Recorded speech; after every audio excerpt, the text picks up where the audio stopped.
Justice Roberts last week does this thing and he says, we shouldn't be talking about impeaching judges. And I think there's two fronts that are worth dissecting.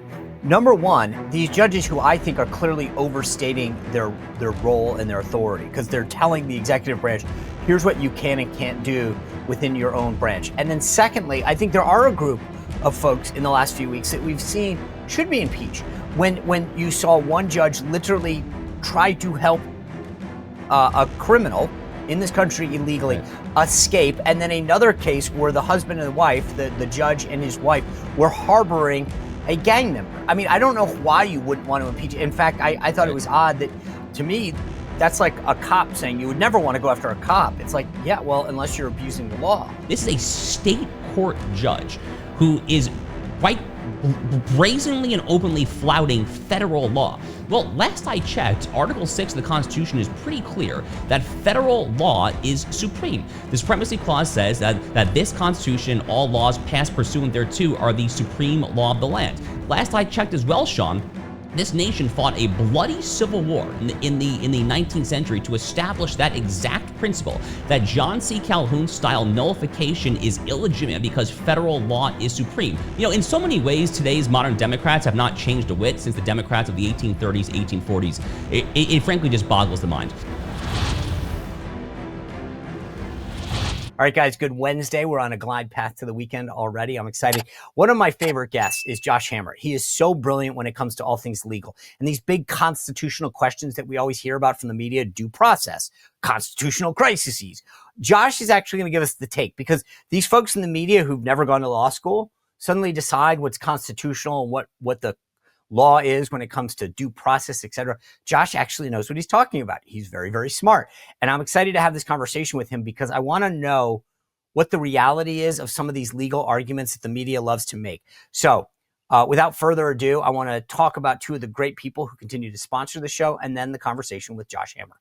If you're a longtime listener of the show, then you know my buddy Leo Grillo. Leo is the founder of Delta Rescue. It all started with one dog that he rescued, a Doberman he named Delta, that stood for dedication and everlasting love to animals. And that began the journey that Delta Rescue became. It is the world's largest no-kill sanctuary, not a shelter, a sanctuary. They help abused, neglected, malnutrition dogs get the help, the care, the feed, the veterinarian services that they all can be taken care of. And it doesn't matter. This is a place that they live out the rest of their lives, not a shelter where they're looking for a new home. Nope, Leo takes care of everybody. But the thing about Leo Grillo and Delta Rescue is that there's no big government grants coming their way. All of Delta Rescue is funded through the personal donations of people like me and you. I made a personal donation because I'm so impressed with what Delta Rescue does. Go to deltarescue.org and see if you can make a donation to help support the amazing work that Leo Grillo is doing there. And while you're there, click on that estate planning tab. And if you have an old 401k, an IRA, a stock that you want to get rid of, you might get some kind of tax benefit now after you consult with your financial planner to help make Delta Rescue an enduring mission that can go on for generations. Go to deltarescue.org and see what you can do. You guys know that I've talked about being on a wellness journey. The key to a wellness journey is good sleep. This is it. And I've suffered from a bad night's sleep for a long time until I am now excited to share with you what I did. I switched over to start using Beam's Dream Powder every single night, and it made an absolutely real difference in my life.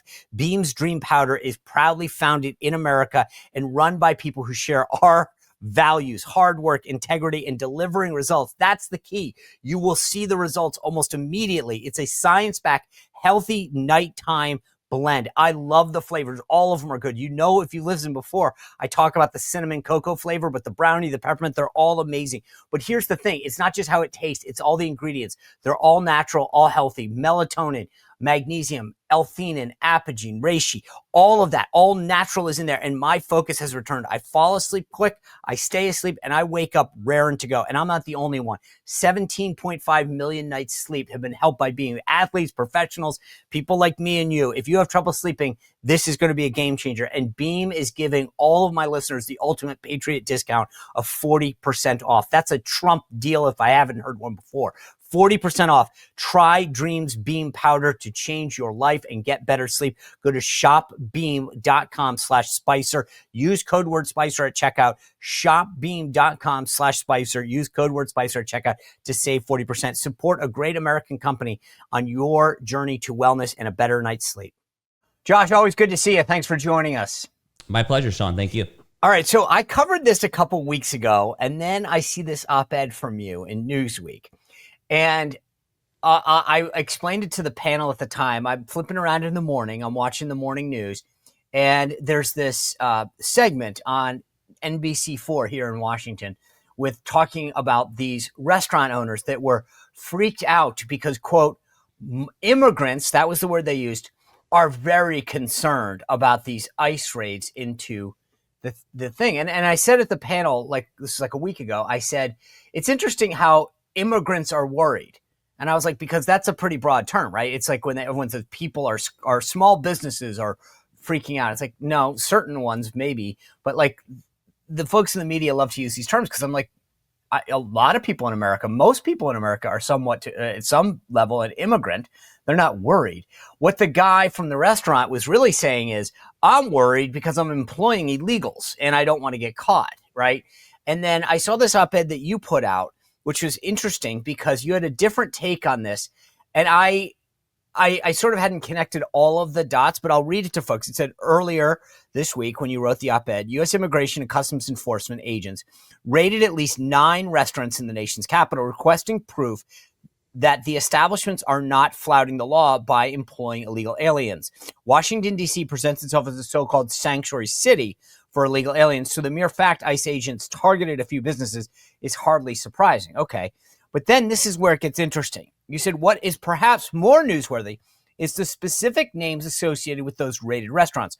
One of those restaurants, Chef Jeff's, is owned by Jeff Tracy, the husband of CBS News anchor and former vice presidential debate co-moderator Norah O'Donnell.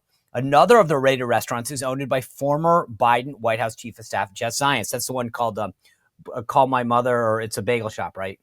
Exactly. Yeah. And a third is owned by left-wing activist Spanish restaurateur Jose Andres. Okay, so at least 3 of the 9.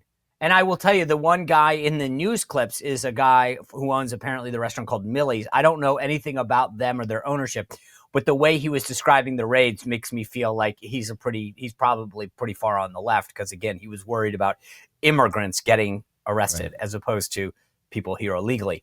But here's the thing that's interesting. Number one, do you think that because those restaurants were rolled up, that they were just popular or that they were targeted because of their connections to folks on the left?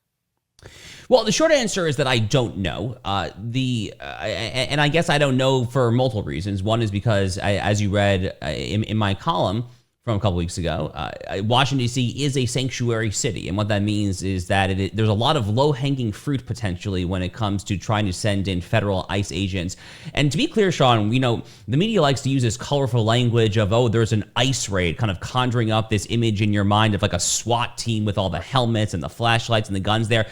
They're essentially just showing up to say, let me see your papers to make sure that everyone here is employed illegally. It's a very kind of polite, actually, way to...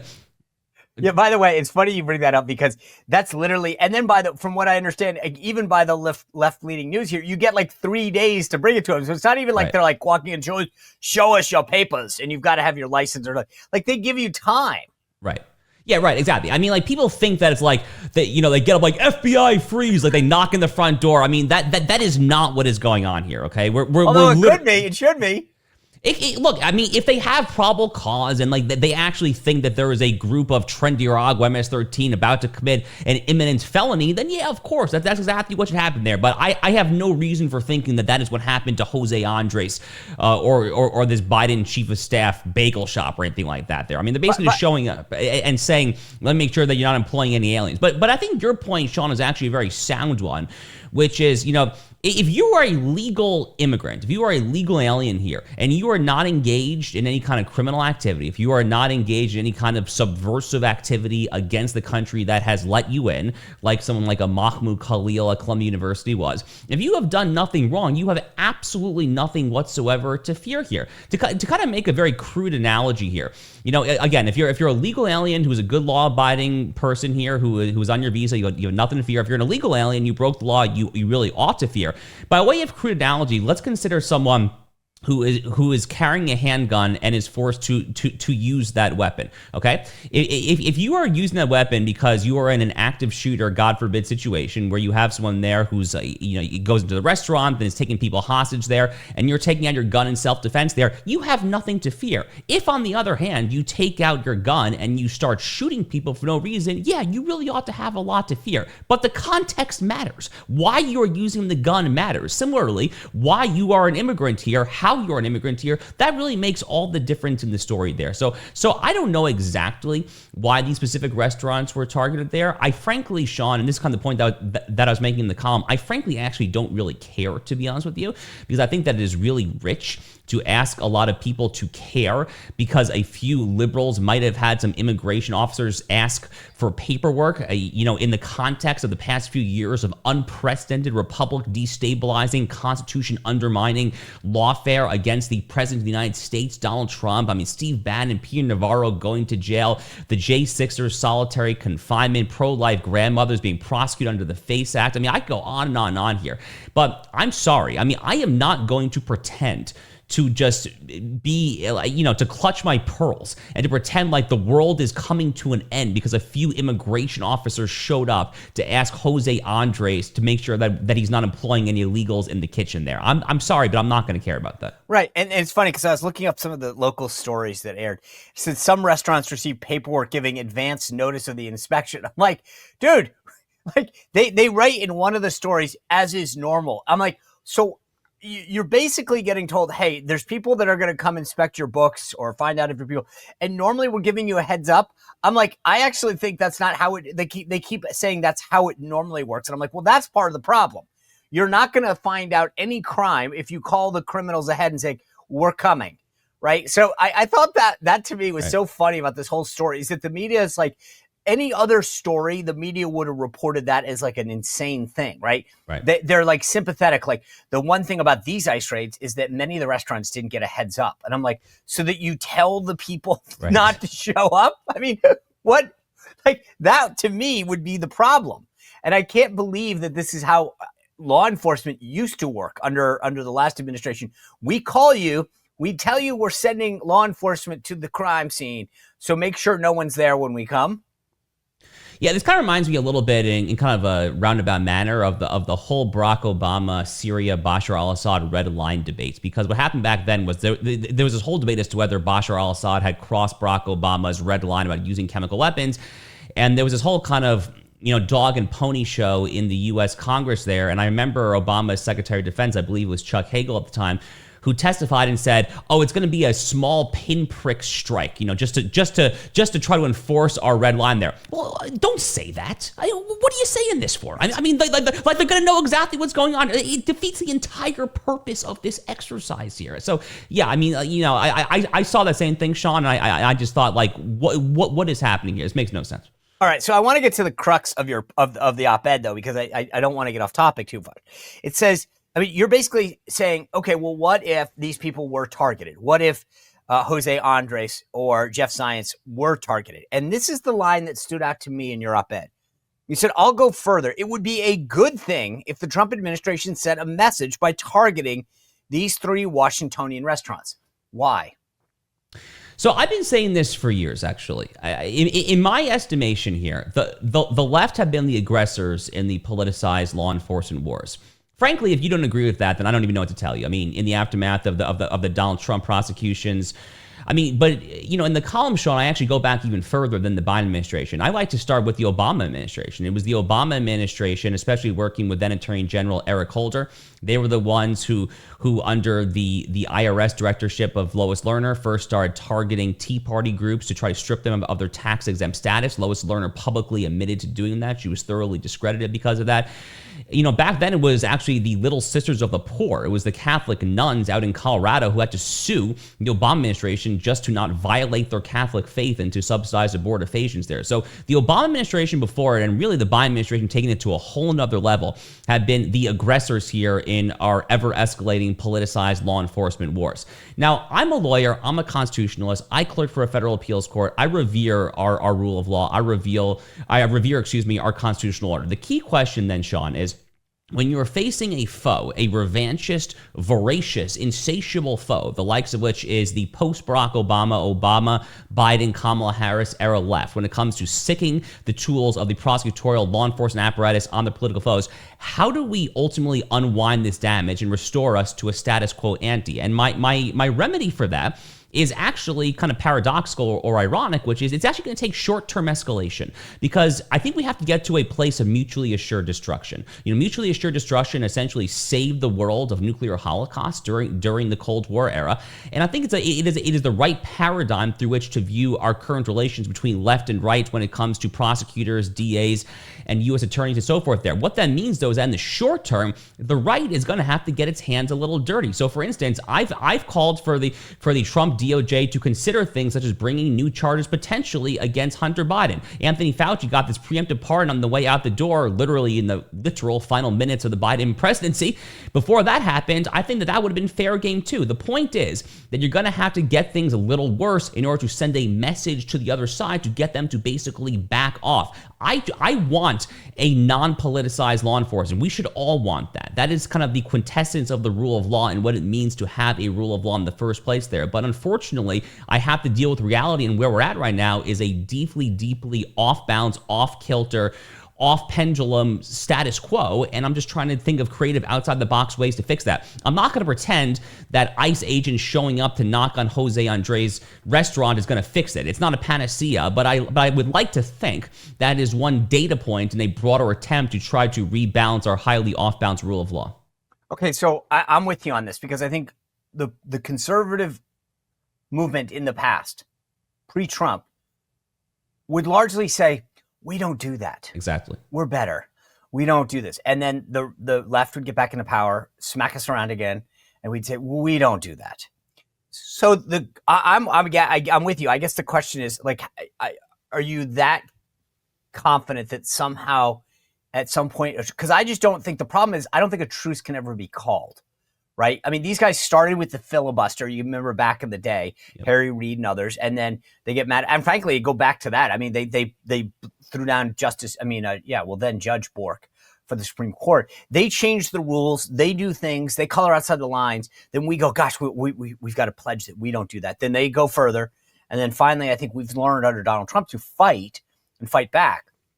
The question I do wonder, and I know you're posing this, is that, is it just that we hope that we get to a point of mutually assured destruction, or does each side just keep ramping it up?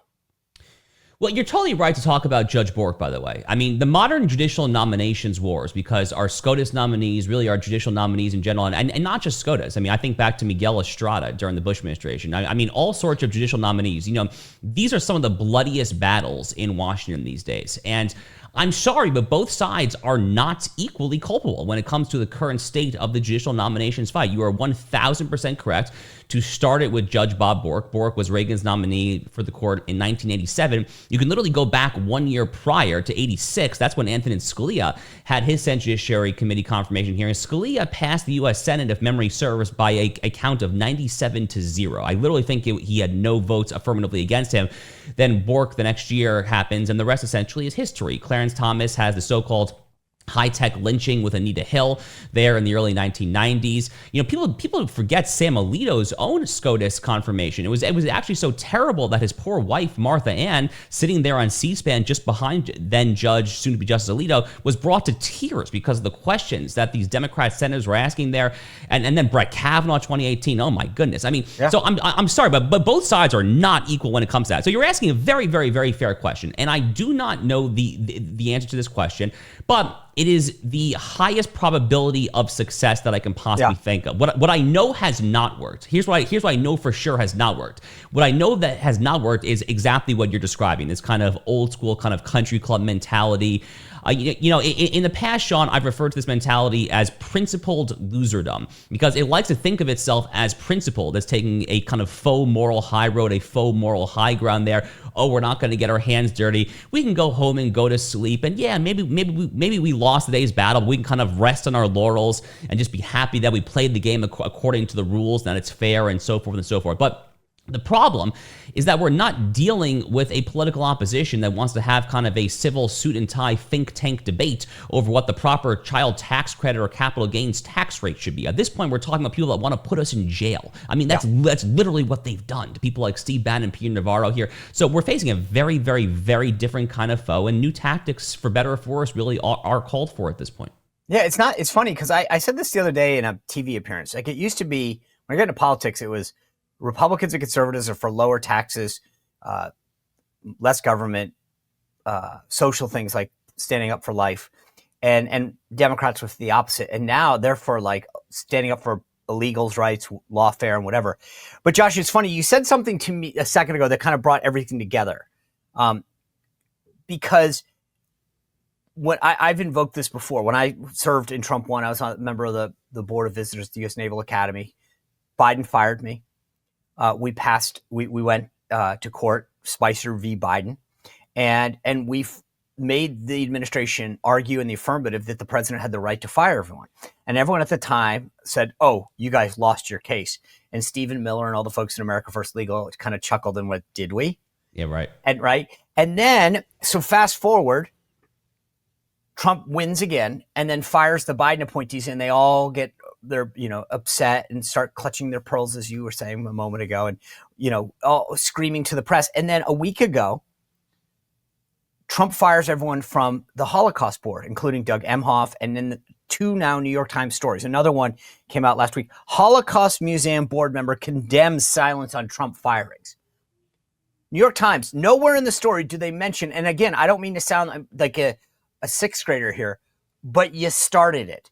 The Biden administration, for the first time, and they write in this story about the Holocaust, they're like, never before has a political appointee been removed from the board. And I'm like, right, but Biden did this for the first time ever when he did it on all of the service academies and then others. He removed a guy named Paul Packer from the Holocaust Museum, and no one said a damn thing. And suddenly Doug Emhoff, the vice president's husband, and all these other board members that were appointed by Biden or Obama are getting upset. And the problem is that this gets back to this. This is where it all ties together, is that they started it. And it wasn't until we fought back that now it's a big thing. And all these New York Times is like, this is unprecedented. No, it's not. You guys, they started it. No, they have a habit of starting a lot of things that people at the time, sometimes their better angels will tell them, oh, maybe this might come back to bite us in the rear end. But they, Sean, if there's one thing that we know about modern leftists and modern Democrats, they are woefully incapable, it seems, of thinking about the mid to long term. All they seem to care about is the short term. I think back to that somewhat infamous quote from the 20th century liberal economist John Maynard Keynes, who famously said, well, in the long run, we're all dead. Well, that's kind of like that's really kind of the left's mentality, actually, right? I mean, they really are kind of short-term oriented there. You mentioned the filibuster earlier. That's another fantastic example. I mean, when Harry Reid eviscerated the filibuster, he didn't think about the fact that, okay, well, if Republicans win the White House a few years later in 2016, they might have a Supreme Court vacancy there. And then based on that precedent, they might get rid of the filibuster for a SCOTUS. And that's exactly how we got Justice Neil Gorsuch to fill the Antonin Scalia seat there. So, I mean, they just do not think about these things really just whatsoever there.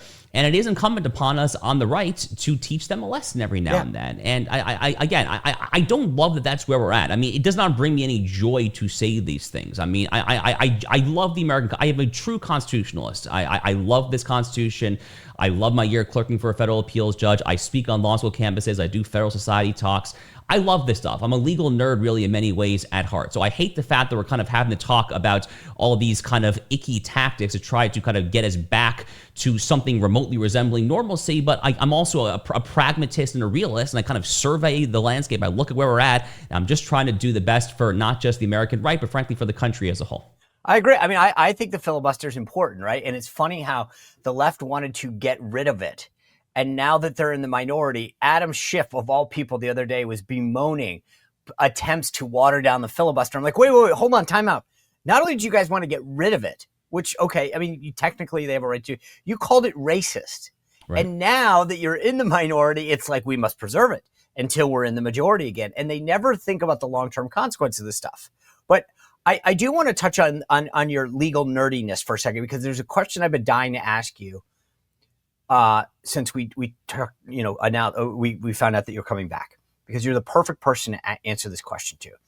There is this refrain in the media over and over again about, whether it's the Maryland family man, and the word that keeps coming up is, or the phrase is, due process. And I'm not a lawyer. I watch a lot of legal shows, but I want to tap into your prowess here, because the president was asked about this, and a lot of other people, about what the Constitution affords with respect to due process. Now, I, as a layperson, put this into 3 buckets, Josh. I believe the American people, if you are an American citizen, you have due process unequivocally under the Constitution, right? That shouldn't be of any kind of discussion. I believe there's a second bucket, which is if you are in this country legally. So you are a legal visitor through a visa or you come into this country legally through a port of entry and you are here. Then my understanding is you are afforded due process under the Constitution. I do wonder, and this is what I want to touch on you about, whether my theory is right, and specifically part 3. If you enter the country illegally, are you then afforded due process? So can you address the whole and then the third piece specifically?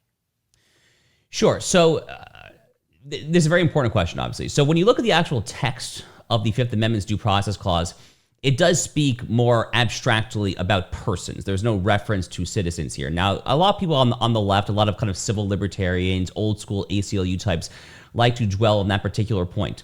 The rebuttal that I like to make is that the entire purpose of our Constitution is predicated upon the opening words of the preamble, which speaks of we the people, not we the citizens of the world. This is a constitutional charter of Republican self-governance for we the people of the United States. So that's a very important distinction to make when it comes to talking about the entirety of constitutional rights. To kind of make one very crude analogy here, I'll just briefly talk about the Second Amendment. I as a U.S. citizen, Sean, you as a citizen, we have a right to kind of walk into a local gun store. You pass your FBI background check. You're in and out there 30, 60 minutes, whatever it is, to get your gun. I'm a gun owner. I've done this numerous times. If you're here as an alien, illegal, or even legal, you don't have the same ability to just easily walk in and acquire a firearm there. So it really does actually apply differently, not every time, but there are some provisions that meaningfully are different for citizen or alien, and then alien legal or illegal aliens. Okay, so let's talk about due process. So wait, can I just ask a question, because you brought that up? So if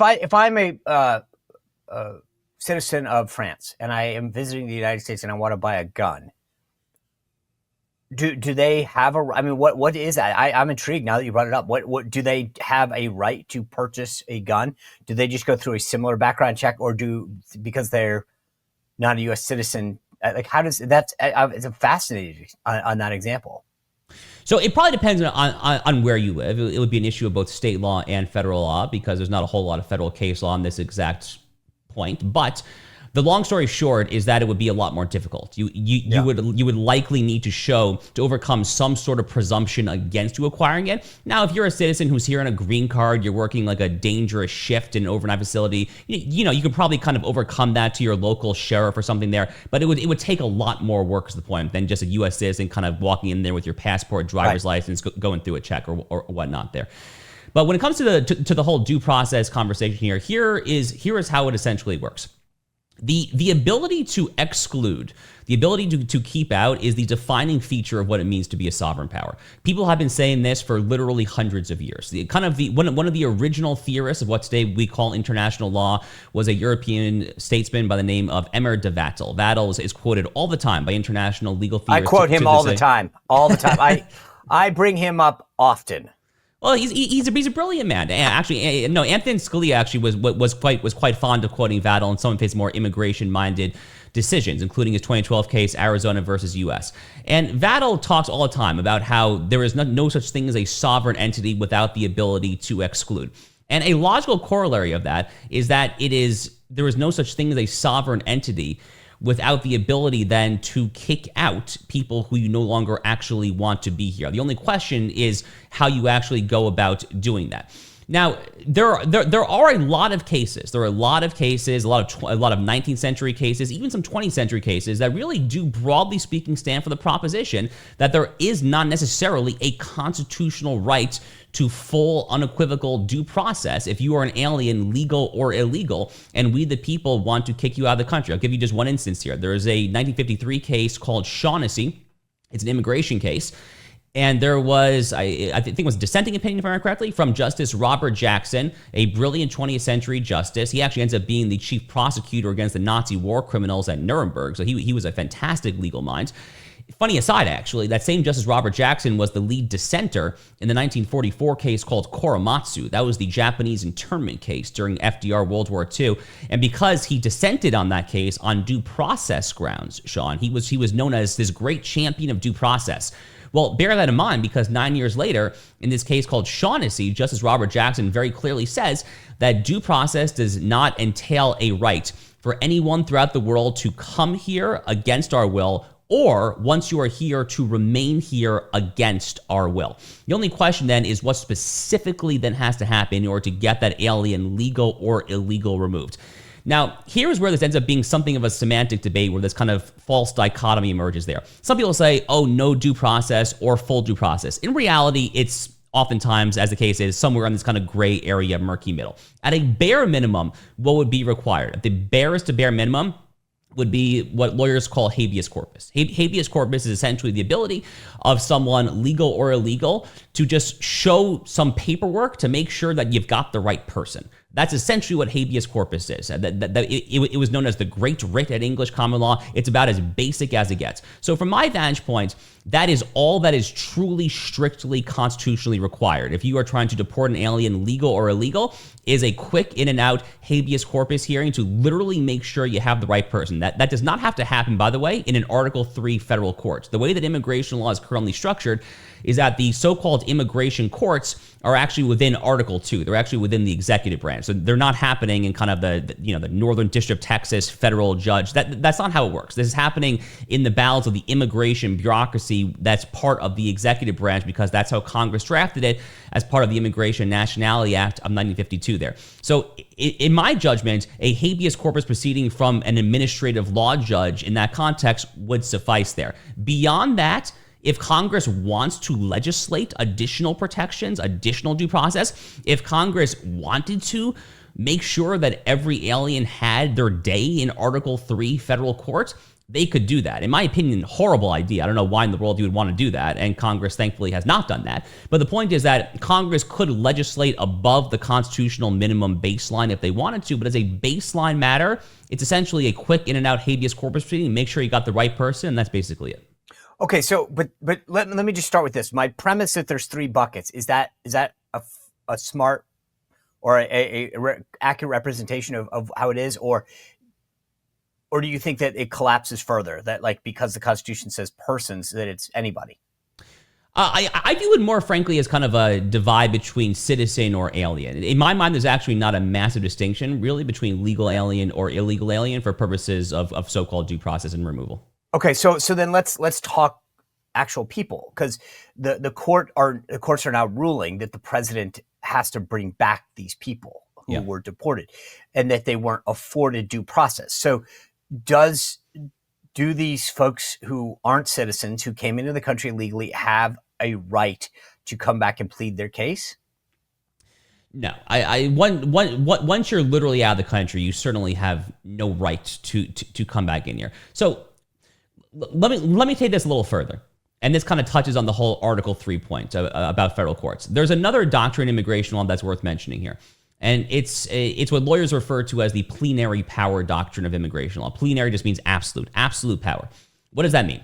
What it means is that for 200 plus years, the Supreme Court consistently held that the two political branches, the Congress and the executive branch, have full plenary absolute power to enforce this nation's immigration laws. In fact, Sean, the first time that the United States Supreme Court ever invalidated an immigration enforcement statute, I'm going to blow your mind here. The very first time this ever happened was during the first Trump term in 2018, a case called Sessions versus DiMaia, a 5-4 case finding an immigration enforcement provision to be unconstitutionally void for vagueness. It was wrongly decided, in my opinion, but neither here nor there. The point is that for a very, very long time, the courts stayed the heck out of the way. In fact, you could actually make a pretty compelling argument that, properly speaking, there's no such thing as Article 3 judicial review when it comes to immigration enforcement decisions. Now, again, Congress could probably get around that by affirmatively legislating that if they wanted to. They've never done that, but in theory, they probably could. But the courts really, really, really do not get involved in these sort of decisions. All this current talk that we see, the Supreme Court saying, trying to direct the Trump administration, they have to facilitate this guy, Kilmar Abrego Garcia, back from Nayib Bukele's prison down in El Salvador. This would have been completely implausible as recently as 10 years ago. The notion that courts could get involved in this sort of minutia when it comes to the executive branch enforcing immigration laws is truly, utterly insane there. So people are saying, oh, is the Trump administration abiding by the court order? Well, the court orders in many ways, frankly, are illegitimate for the reasons that I just described there.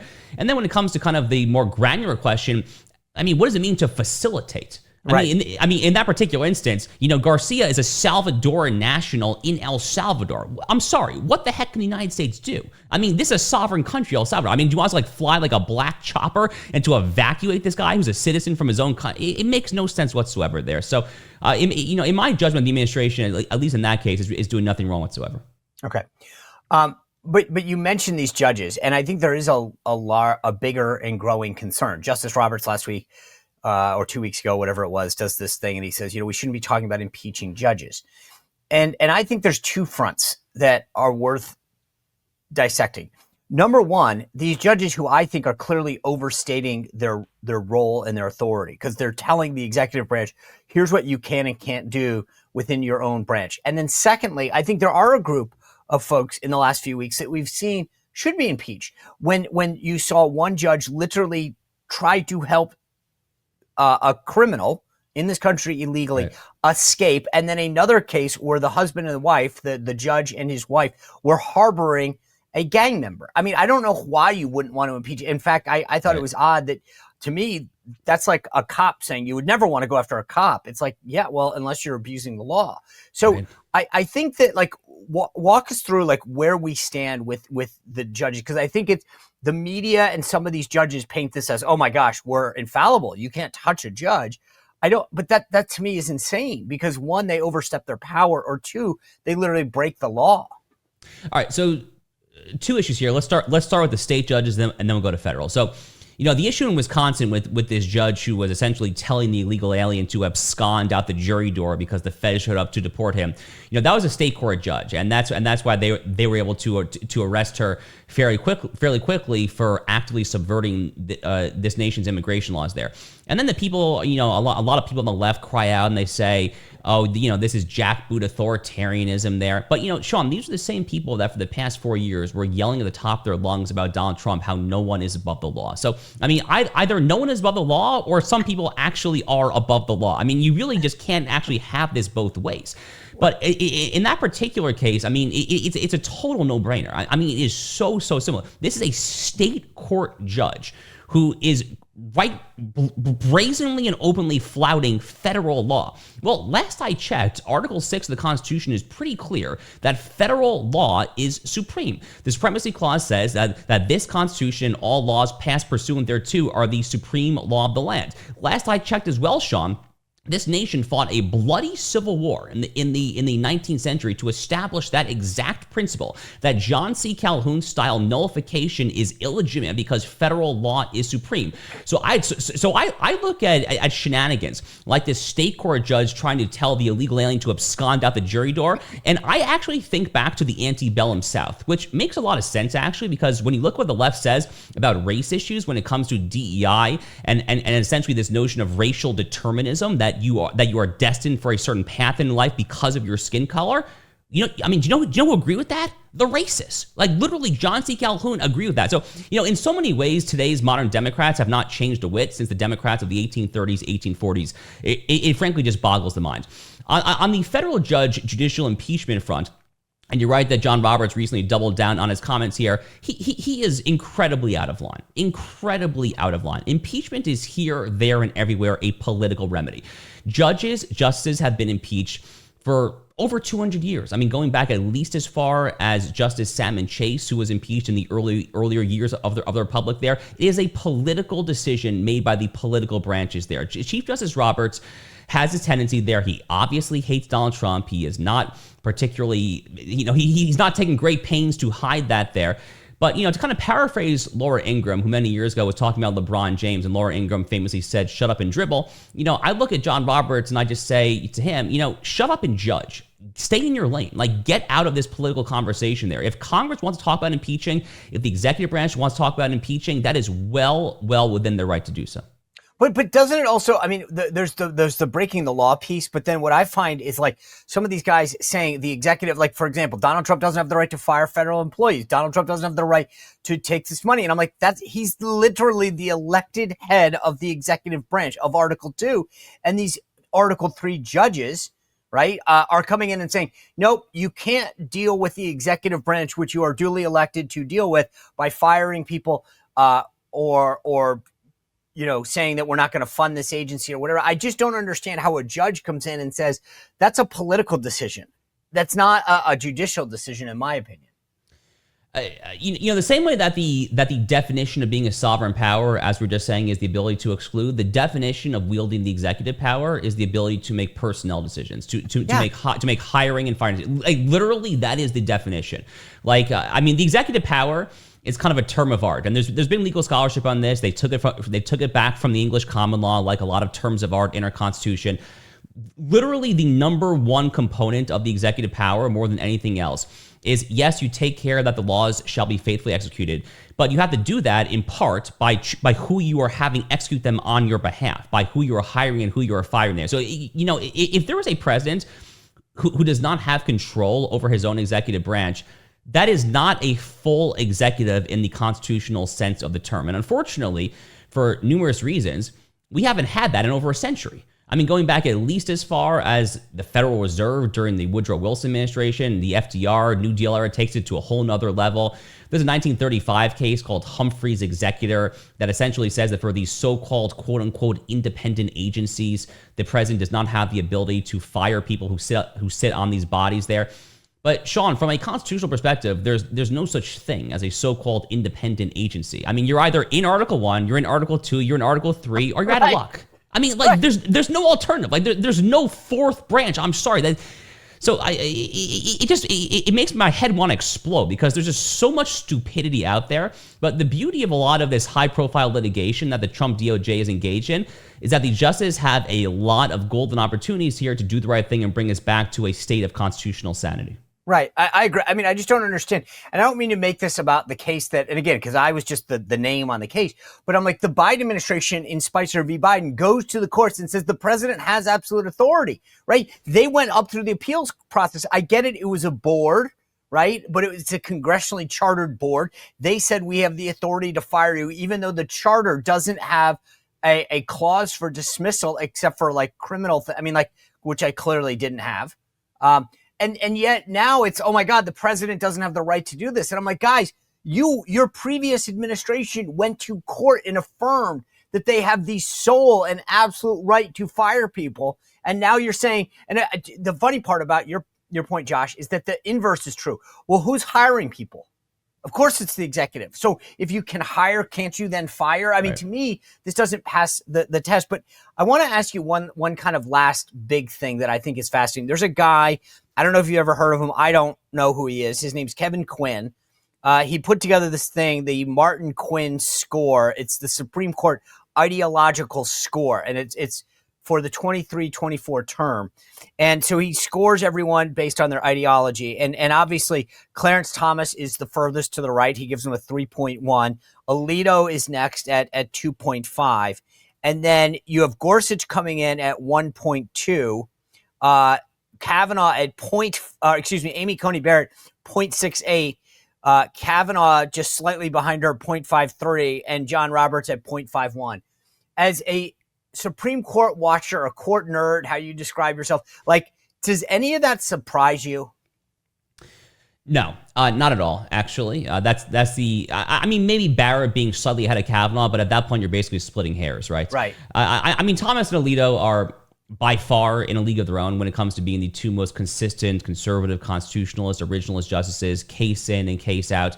Now, look, Gorsuch, Kavanaugh, and Barrett, all three of them are considerably better than boss Republican judicial nominees from prior decades. So, you know, David Souter passed away earlier this month. Obviously, none of these three justices are David Souter 2.0. I hear some people calling Amy Coney Barrett Amy Coney Souter Barrett. That's I'm not just Barrett's biggest fan. I've actually been quite critical of her, but that's honestly still a little unfair. I mean, she's really not that bad. Let's just not lose our sanity here.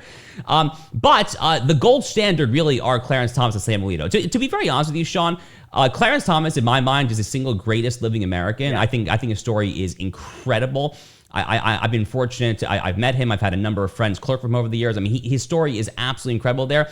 Sam Alito is actually my favorite justice, to be fully honest with you, as far as his actual jurisprudence. He's a little bit more of a traditionalist conservative in some kind of narrow jurisprudential areas there. But the point is that if the Trump administration gets so lucky to have more SCOTUS vacancies in the second term, those two men are the gold standard. Clarence Thomas, Sam Alito, whatever you have to do to make sure that whoever you pick next is going to be a Thomas or an Alito, less so a Kavanaugh or a Barrett, you got to do that because those two guys really just are the lodestars as far as where we have to go on the nation's highest court. Yeah, I feel like if you get a selection, that's got to be your ad. Like, who is your favorite justice? And if it's not Alito or Thomas, then you say, thanks for coming in, right? Because to me, when you look at this chart, it's funny. To your point, like Barrett, Kavanaugh, and Roberts are all within a hair of each other, and yet Alito and Thomas are like way, way further out there. And there's a delta, and we've got to align ourselves with that.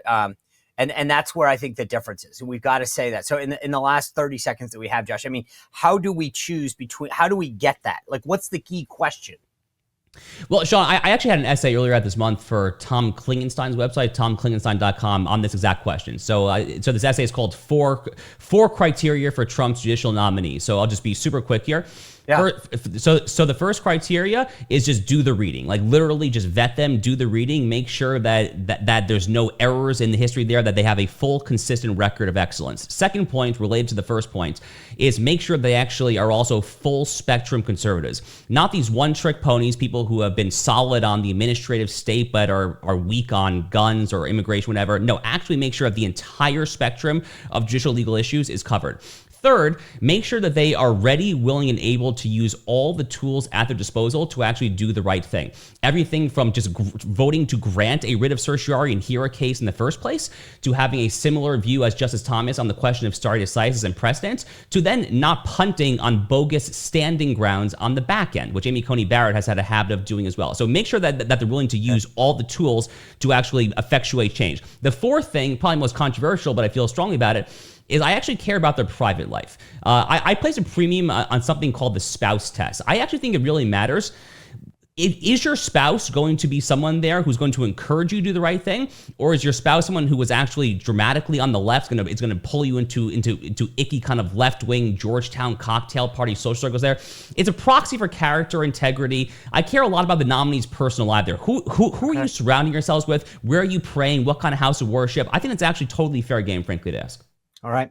Josh Hammer, you never disappoint. I appreciate that. Thanks so much for being with us. My pleasure, Sean. You bet. All right, guys, an amazing show with Josh. Tomorrow, I'm going to break down the 4 years of Trump in a way that nobody else is going to do. Tomorrow, we're going department by department, cabinet agency by cabinet agency, and talking about all of the things that have largely flown under the radar, and doing so in a way that I don't think anybody else will. So make sure you tune in, you hit that subscription button, hit the notification button, send the link to 5 friends if you will, and always go to SeanSpicer.com to sign up for my newsletter. Have a good night. We'll see you back here tomorrow on The Sean Spicer Show. Well, if you enjoyed this content, make sure to like this video, subscribe, and click the notification bell to get more.